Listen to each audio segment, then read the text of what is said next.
Continuamos con el avance de la materia y en esta ocasión vamos a explicar lo que viene a ser el movimiento rectilíneo uniforme, una continuación de este tema y el tema de caída libre. Problema 1. El siguiente gráfico de velocidades en función del tiempo describe el movimiento de un cuerpo de 15 kilogramos de masa. Calcule la distancia recorrida por el cuerpo entre el cuarto segundo y el 13º segundo en metros. Entonces aquí tenemos un gráfico que nos expresa el cambio de velocidad en el transcurso del tiempo. Por ejemplo, para un primer tramo podemos ver que la velocidad inicialmente está en el punto 2. Quiere decir que aquí nos especifica las unidades para un tiempo igual a 0. Vamos a anotarlo aquí. Un tiempo igual a 0. Tenemos que la velocidad inicial es igual a 2 segundos, 2 metros por segundo. Entonces tenemos el dato de la velocidad inicial. Podemos ver que esa velocidad va a cambiar con el tiempo. Eso quiere decir que este es movimiento rectilíneo uniformemente variado. Movimiento rectilíneo uniformemente variado. Entonces aquí obviamente vamos a tener un valor de una aceleración que desconocemos. Luego, a partir del segundo 4 hasta el segundo 9, la velocidad no va a cambiar. Aquí ya se está desplazando con mru.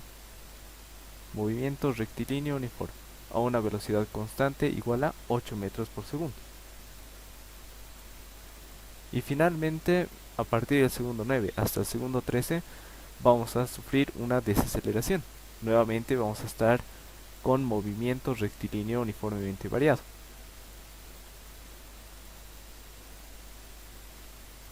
Entonces, ¿qué me pide el problema? Me pide calcular la distancia recorrida por el cuerpo entre el cuarto y el 13º segundo de metros. Recordando un poco lo que ya hemos visto, para el movimiento rectilíneo uniforme, por ejemplo, tenemos que la distancia es igual a la velocidad por el tiempo.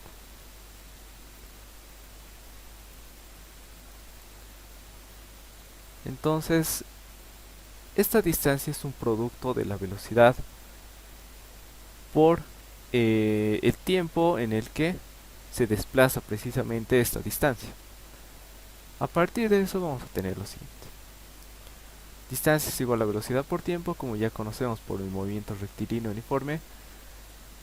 Y para calcular el valor de la distancia es el producto de la velocidad por el tiempo.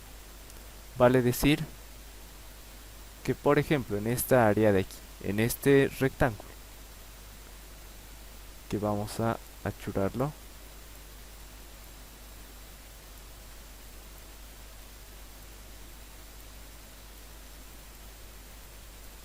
aquí nosotros tenemos un área 1. ¿Ya que es igual a esta área? Va a ser igual a esta distancia que es la base, 9 menos 4 por la altura, que es 8 menos 0. Entonces, esa base básicamente representa un tiempo, ¿no? Desde el tiempo 4 hasta el tiempo 9 ha transcurrido 5 segundos. Y desde el punto 0 hasta el punto 8 metros por segundo tenemos un valor en velocidad de 8 metros por segundo, ¿no? Eso quiere decir que el área es el producto de 8 por 9 menos 4, como se puede apreciar aquí. Es decir, velocidad por tiempo. Entonces, ya tenemos una primera área. Pero el problema me pide el tiempo, perdón, la distancia entre el cuarto y el 13º. Aquí estamos entre el cuarto y el noveno. Entonces tenemos que considerar un área adicional que viene a ser esta. Un área 2. Que también lo vamos a achurar.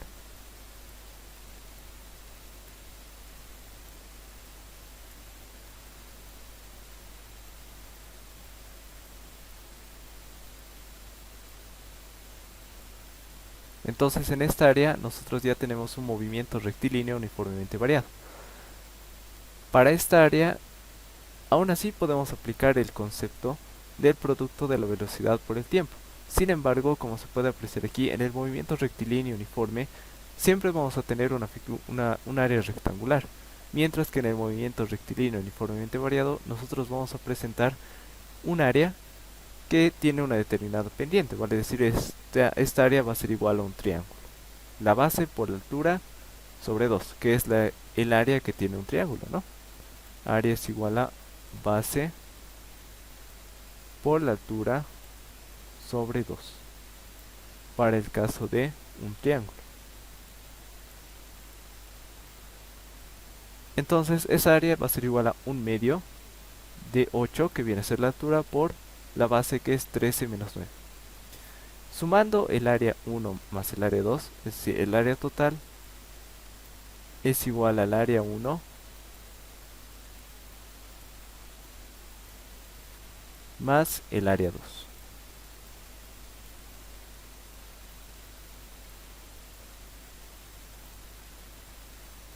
¿Eso a qué es igual? El área total va a ser igual a la distancia total recorrida entre el punto 1 y el punto 2, ¿no? Perdón, para el área correspondiente al área 1 y al área 2. Entonces vamos a tener realizado todas estas operaciones, 40 más 16, y eso es igual a 56. Por tanto, el área total es igual a 56 unidades, 56 unidades cuadradas, y para este caso específico, que es una gráfica de velocidad versus tiempo, la distancia es igual a 56 metros.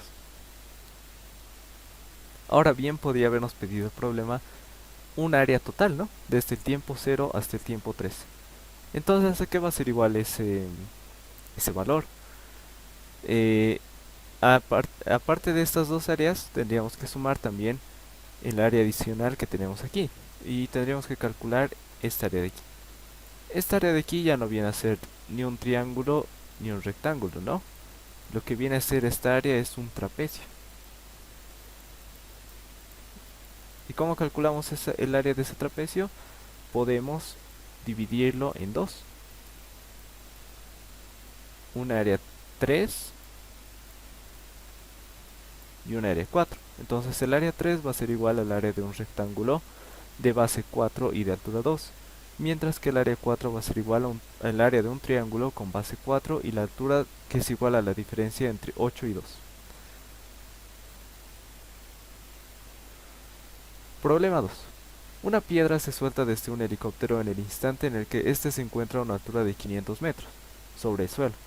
Si la piedra demora 12 segundos en llegar al suelo, se puede concluir que en el instante en el que se soltó la piedra, el helicóptero subía, descendía, se mantenía en su posición. En caso de un movimiento, calcule la velocidad que tenía. Utilice la gravedad, el valor de la aceleración de la gravedad igual a 10 metros por segundo al cuadrado. Entonces aquí ya vamos a empezar a tratar con lo que es caída libre. Para el tema de caída libre, en específico, en este caso, tenemos que tomar en cuenta dos situaciones diferentes. Una en el que el helicóptero se mantenía en su posición, es decir, que no subía ni descendía. Su velocidad va a ser, bueno, podría mantenerse horizontal o podría mantenerse estático, pero no va a tener ningún tipo de desplazamiento en, no va a tener ningún tipo de desplazamiento en el eje vertical. Sin embargo, tenemos que tomar en cuenta dos consideraciones. Una consideración es que la velocidad inicial sea igual a cero, es decir, que se mantiene en su posición. Y otra consideración es que el helicóptero como tal o estaba ascendiendo o estaba descendiendo, ¿ya? En el caso de este gráfico, nosotros vamos a colocar que el helicóptero se encontraba ascendiendo. En caso de que nuestra suposición fuese errónea y que en realidad el helicóptero estaba descendiendo, lo único que va a pasar es que el resultado de nuestra velocidad inicial nos va a dar un valor negativo. Eso quiere decir que el sentido de nuestro vector era inverso. Para el primer caso, en el que el helicóptero se encontraba estático. Si el helicóptero está estático, entonces vamos a tener que la ecuación tal como la conocemos en el movimiento rectilíneo uniforme en la horizontal es x igual a velocidad inicial por el tiempo más un medio de la aceleración por el tiempo al cuadrado. Para el caso de la caída libre tiene ligeras modificaciones. En primer lugar, no vamos a trabajar con una distancia horizontal, vamos a trabajar con una distancia vertical, vale decir con una altura. Esta altura de preferencia se representa con la letra H. Ya estamos hablando de una distancia vertical.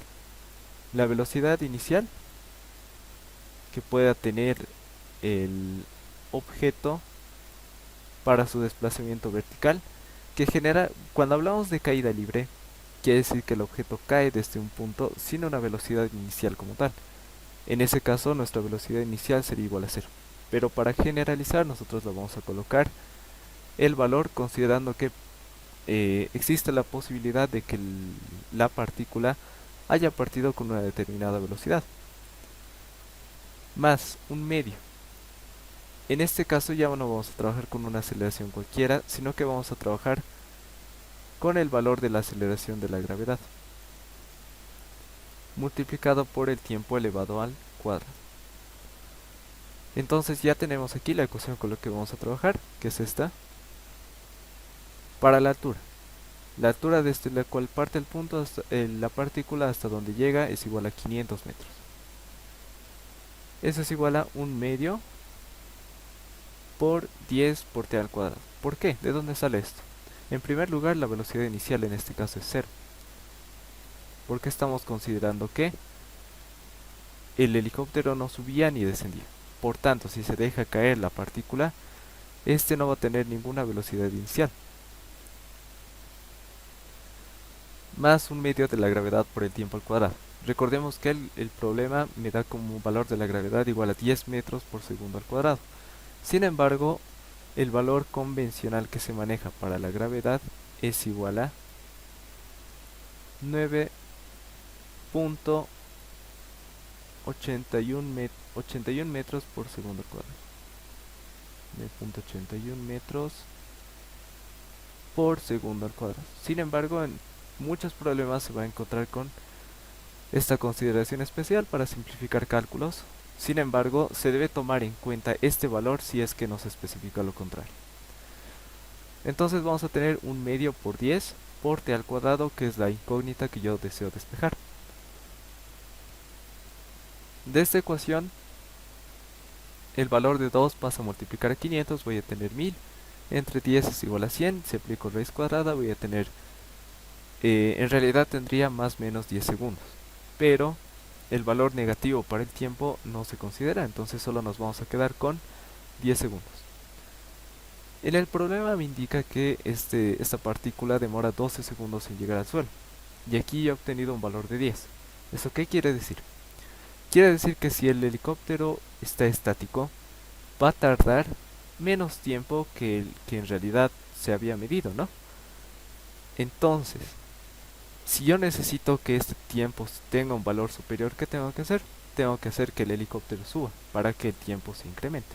Si el helicóptero sube, como se puede ver aquí, esta partícula va a tener una trayectoria adicional, ¿no? Va a ir subiendo junto con el helicóptero. ¿Por qué? Porque el helicóptero al momento de soltarlo le va a transmitir una velocidad hacia arriba. Entonces esta partícula va a desplazarse una pequeña distancia hacia arriba, va a alcanzar la velocidad 0 y después a partir de ese punto va a comenzar a descender. Entonces, ¿cómo calculo la velocidad inicial en el caso en el que esté subiendo, ¿no? Para este caso yo ya tengo el tiempo, ya voy a considerar este tiempo implícito.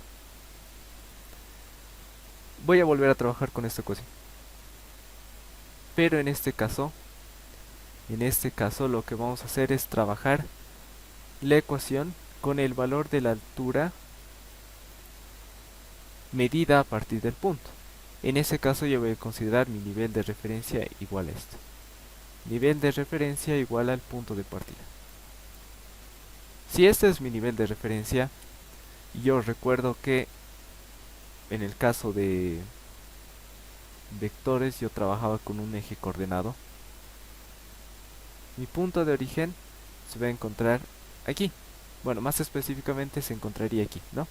Solo que yo lo estoy colocando para denotar que el eje horizontal parte desde este punto, desde esta recta, y el eje vertical se empieza a medir como positivo a partir de esto. A partir de este punto, en la vertical, se va a comenzar a medir positivo, y para cualquier medida vertical que sea hacia abajo, los valores van a ser negativos. En ese caso, este punto, ¿por qué valor estaría representado? Estaría representado por el valor de menos 500, porque son 500 unidades que se encuentran debajo del nivel de referencia. Menos 500 es igual a la velocidad inicial por el tiempo es igual a 12, menos un medio por 10 por 12 al cuadrado. Ahora, ¿por qué aquí le coloco un valor negativo? Porque la partícula comienza a desplazarse hacia arriba. Si nuestra partícula comienza a desplazarse hacia arriba, es decir que la velocidad inicial tenía este sentido,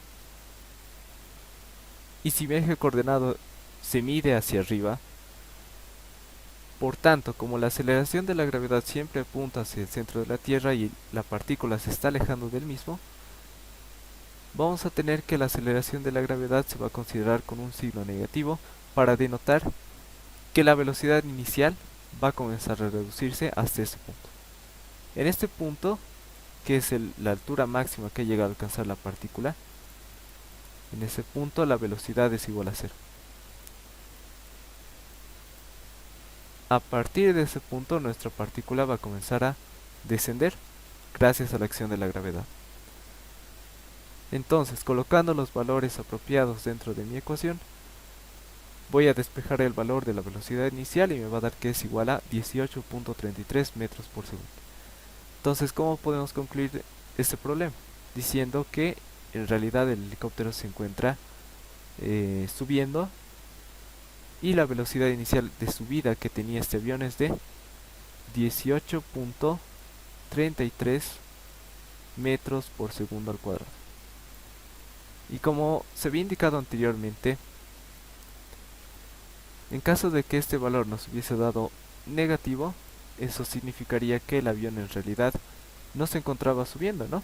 Sino que se encontraba descendiendo. Entonces vamos a colocar 18.33 metros por segundo. Problema 3.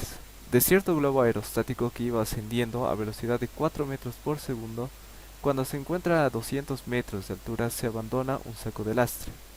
¿Cuánto tiempo emplea el saco de lastre en llegar al piso? ¿A qué altura se encontrará entonces el globo? Entonces aquí tenemos el problema, tenemos un globo aerostático a partir del cual se lanza o se suelta un saco de lastre, ¿no? Como me dice se abandona, yo tengo que interpretar que la velocidad inicial es igual a cero. Este globo aerostático se encuentra subiendo con una velocidad inicial. A partir de la altura 200 metros se suelta esto, sin embargo, la pregunta en realidad es ¿cuánto tiempo emplea el saco de lastre en llegar al piso? Nuevamente vamos a emplear la ecuación del desplazamiento con caída libre. Esta es la ecuación que hemos utilizado en el anterior problema. Nuevamente vamos a considerar como eje de partida este. Aquí ya lo estamos trazando donde corresponde. El origen parte aquí. Distancia X, altura, distancia Y. Y este es el origen, ¿no? Aquí se supone que las medidas en X y en Y es igual a 0. En el eje Y podemos ver que el punto donde yo deseo analizar es el punto de contacto con el suelo, ¿no? Entonces, ¿qué altura ya tenemos aquí? Tenemos una altura de menos 200. ¿Por qué? Porque se encuentra por debajo del nivel de referencia. Nuestro nivel de referencia está aquí, el punto de análisis está aquí, y la distancia que separa ambos en la vertical es igual a 200. Pero es negativo porque está debajo del origen. Velocidad inicial. Ya tenemos que el globo nos dice que el globo se encuentra ascendiendo a 4 metros por segundo. Ya tenemos la velocidad inicial con la que parte el saco de lastre, que es 4 metros por segundo, positivo porque se encuentra subiendo, multiplicada por el tiempo que aún desconozco, menos 4.9 veces t al cuadrado. Como se puede apreciar aquí, y ahí estoy colocando directamente el valor de 4.9. ¿Por qué estoy colocando el valor de 4.9? Porque se supone que es igual a un medio del valor de la aceleración de la gravedad. Y como en este problema ya no me está diciendo que tengo que considerar una aceleración de la gravedad igual a 10 metros por segundo al cuadrado, yo voy a asumir que se tiene que usar el valor que se conoce como estandarizado, que es el de 9.8. 9.81 o 9.8. Siempre existe un margen de error en cuanto a este valor de la aceleración de la gravedad. eh, el valor de 0.01 en este tipo de cálculos no llega a afectar tanto, por tanto se puede colocar como 9.8 o 9.81. Y el producto de un medio por 9.8 es igual a 4.9. Es de ahí de donde sale ese valor. Entonces tengo una ecuación con una sola incógnita, que viene a ser el tiempo. Esta ecuación es de segundo grado. Voy a despejar el valor de tiempo. Voy a tener 4.9 por t al cuadrado menos 4 veces el tiempo.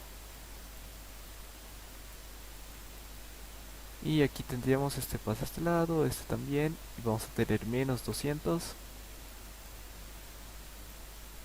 es igual a 0. Entonces, ¿cómo podemos hallar la respuesta de esta ecuación? Tres formas. En primer lugar, podemos trabajar directamente la ecuación como la tenemos aquí. La introducimos en una calculadora científica. Vamos a colocar eh, la función solve y nos va a dar el valor del tiempo. En realidad nos debería dar dos valores de tiempo. La otra forma vendría a ser utilizar la función de la calculadora de resolución de ecuaciones de segundo grado, y con eso podemos hallar también el valor de los valores del tiempo. Y finalmente podemos hacerlo manualmente empleando la ecuación de segundo grado, que viene a ser la siguiente, ¿no? En este caso sería t igual a menos el coeficiente b más menos raíz de b al cuadrado menos 4ac, y todo esto se divide entre dos veces el coeficiente a. ¿A qué hago referencia a esos coeficientes? En este caso vendría a ser la ecuación generalizada at cuadrado más b por t más c es igual a 0. Entonces, para mí en este caso el valor de a vendría a ser igual a 4.9. El valor de b viene a ser igual a menos 4, siempre respetando el signo con el que está aquí. Y el valor de c igual a menos 200.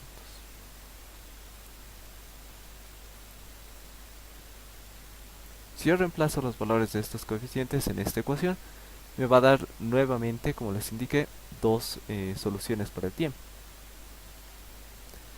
Entonces voy a tener que el tiempo tiene en realidad dos respuestas. Y la otra respuesta no la he colocado aquí porque el valor del tiempo para la otra respuesta me daba un valor negativo. Y de esta forma es como se selecciona el tiempo. Si yo tengo un valor negativo y uno positivo, siempre me voy a quedar con el valor positivo, porque en realidad el tiempo negativo no existe, ¿no? ¿Y por qué me lanza un valor negativo? Porque cuando se haga el análisis de una ecuación cuadrática que en realidad representa una parábola, nosotros para el valor de una parábola, el gráfico de una parábola viene a ser así. Entonces esto está en el eje positivo, en la horizontal, y esto se encuentra en el eje negativo. Y para un mismo valor de y, yo tengo supongamos que el valor de y que estoy buscando está aquí.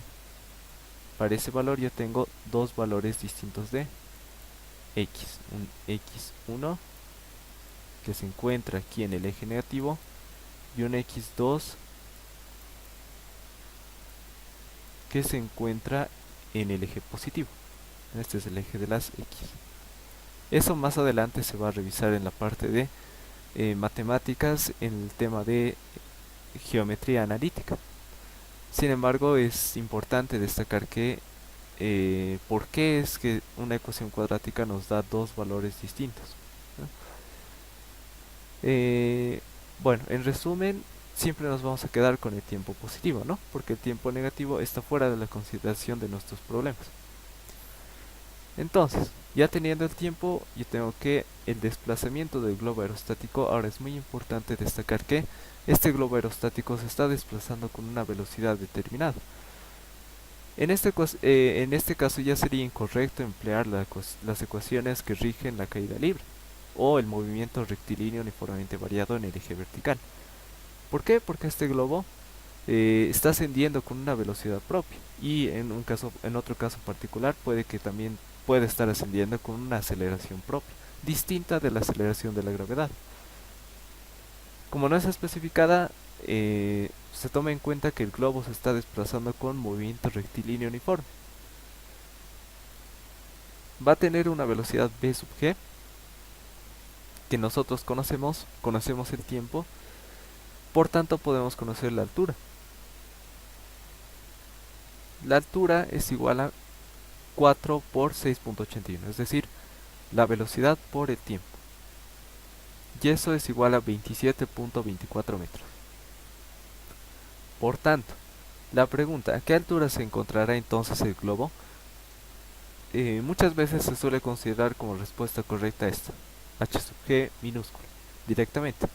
Pero en realidad esa es la altura en que es la altura que se ha desplazado el globo desde el punto inicial.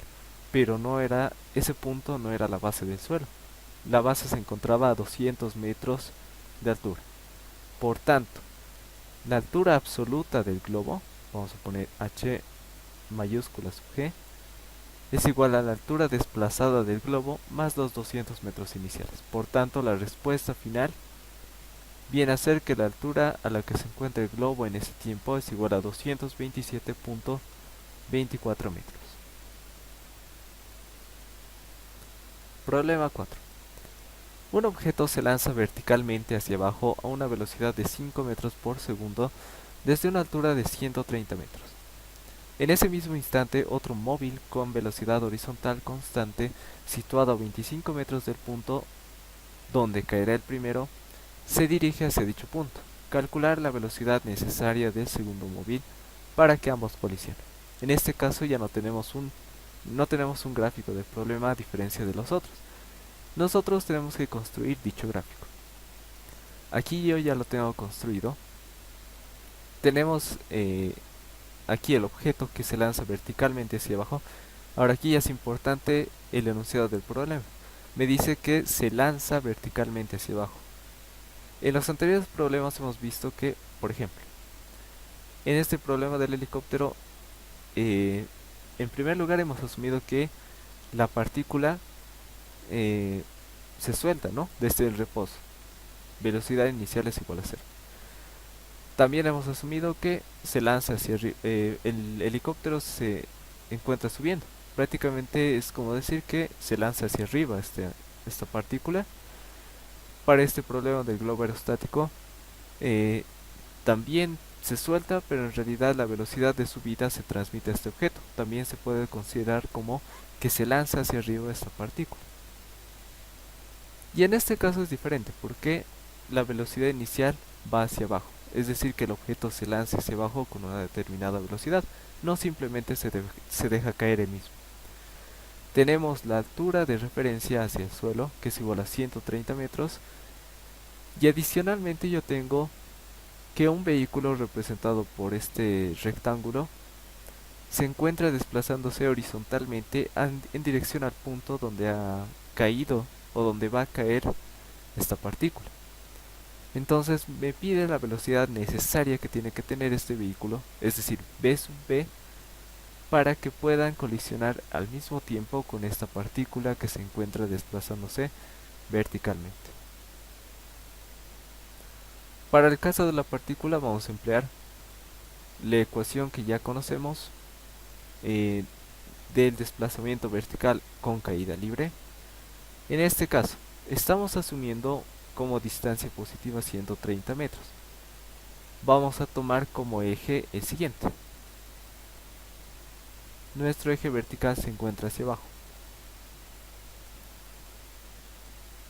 Y el eje horizontal como siempre. Esto por conveniencia, debido a que la velocidad inicial se encuentra dirigida hacia abajo. ¿Cómo? Partiendo del nivel de referencia.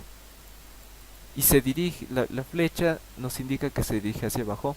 Las distancias que se midan a partir de ese punto hacia abajo van a ser positivas. Por eso tenemos 130 positivo es igual a 5 veces t. Aquí ahora cabe destacar que la velocidad estamos colocando como positivo. 5, ¿por qué? Porque se encuentra en esta dirección, ¿no? Hacia abajo. Y nuevamente la aceleración de la gravedad 4.9 multiplicado por ese valor de un medio. Positivo porque también recordemos que la aceleración de la gravedad se encuentra dirigida hacia el centro de la Tierra, es decir, hacia abajo, ¿no? Ahora, ¿qué hubiese pasado si yo hubiese tomado en cuenta, como estaba haciendo en los anteriores problemas, mi eje coordenado con el eje vertical hacia arriba? ¿Qué pasaría en ese entonces? En ese caso, ¿qué es lo que tenemos? Tendríamos menos 130. La velocidad inicial sería negativo porque estaría en contra de nuestro sentido positivo, ¿no? Y ya hemos dicho que en este caso estamos asumiendo hacia arriba el sentido positivo. Por tanto, el valor de mi velocidad sería negativo menos 5 veces el tiempo. Y finalmente la aceleración sería también negativo porque se encuentra hacia abajo y el eje vertical me indica que se mide hacia arriba. Tendríamos menos 4.9 t al cuadrado. Entonces, como se puede apreciar, estamos trabajando con prácticamente la misma ecuación, porque si nosotros multiplicamos esta ecuación por menos 1, vamos a tener esta ecuación de aquí abajo. Uno podría decir que es irrelevante hacia qué sentido se está colocando el eje coordenado. Para decir que es irrelevante colocar la representación del eje coordenado, pero es importante para que, porque este valor, bueno, este gráfico nos ayuda a identificar el signo de las variables. Podríamos tener el caso en el que la velocidad inicial se encuentra hacia arriba y en ese caso nosotros aquí tendríamos que colocar un signo distinto, ¿no? Tendría que ser aquí positivo y aquí negativo. Es por eso que es importante esta representación gráfica. Nuevamente resolviendo esta ecuación con uno de los tres métodos ya explicados anteriormente, vamos a tener que el tiempo es igual a 4.67 segundos. Eso quiere decir que en 4.67 segundos esta partícula alcanza el nivel del suelo. Y ese es el tiempo que tenemos que utilizar para medir la velocidad del cuerpo B, ya que ya tenemos la distancia horizontal, ¿no? Igual a 25 metros. De ahí yo calculo la velocidad de B. 25 es igual a 4.67 por B sub B. Entonces este valor va a pasar a dividir y voy a tener que la velocidad de este vehículo es igual a 5.36 metros por segundo. Bajo esas condiciones, ambas partículas, es decir, la partícula y el vehículo, van a colisionar en un mismo punto.